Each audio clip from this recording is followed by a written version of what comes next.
इस कलिकाल का बड़ा अवगुणी स्वभाव है। अगर आप गुरुजनों की आज्ञा में नहीं हैं, शास्त्र का स्वाध्याय नहीं किए, शास्त्र के वचन आपके कानों में नहीं पड़े, तो आपके आचरण बहुत ही आसुरी प्रवृत्ति की तरफ ये आकर्षित करके भ्रष्ट करेगा। कलयुग का स्वभाव है।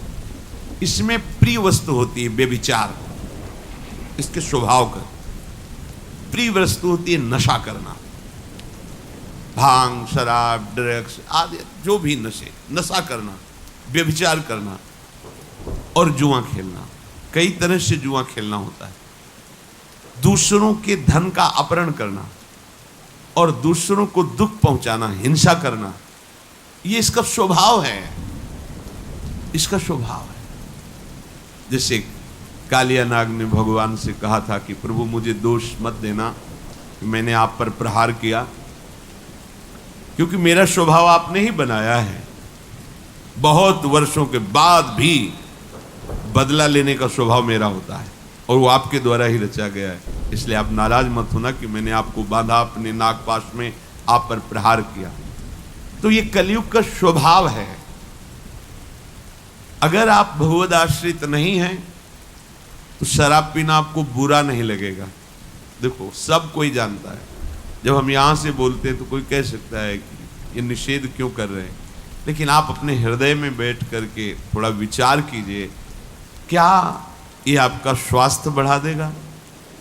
कितने ऐसे हमारे सामने आए हैं जिनके लीवर खराब हो गए, जिनका जीवन खत्म हो गया, उनके परिवार के जन भी है। हितदाम में जब दिया बहुत शराब पी, अब तो डॉक्टर ने कहा अब बस मरने, और कुछ दिनों में पधार गए।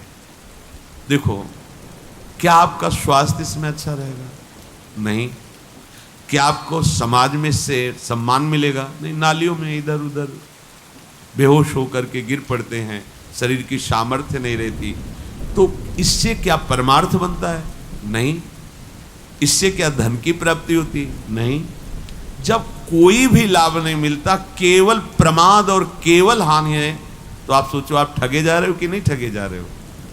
व्यर्थ में आप ऐसे आचरण करते हो जिससे आपके जो पुत्र हैं, परिवार के जन हैं, वो आपसे असंतुष्ट रहते हैं। अगर कहीं वो आपका अनुगमन कर लें तो वो भी पतन के मार्ग में चले गए। किसी भी असत क्रिया से कभी शांति नहीं। प्यारे समझो, ये कलयुग का स्वभाव है। यदि आप प्रभु का आश्रय नहीं लिए, सत शास्त्रों का स्वाध्याय या श्रवण नहीं करते, तो आपको शराब पीने में हिचक नहीं होगी, क्योंकि स्वभाव है कलयुग का। मांस खाने में हिचक नहीं होगी, व्यभिचार करने में हिचक नहीं होगी, चोरी करने में हिचक नहीं होगी, हिंसा करने में हिचक नहीं होगी, जुआ खेलने में हिचक नहीं। ये उसका स्वभाव है और उसका प्रभाव है कि आपकी एक भी नहीं चलेगी, वो अपने प्रभाव से आपको बलात् रौंद देगा।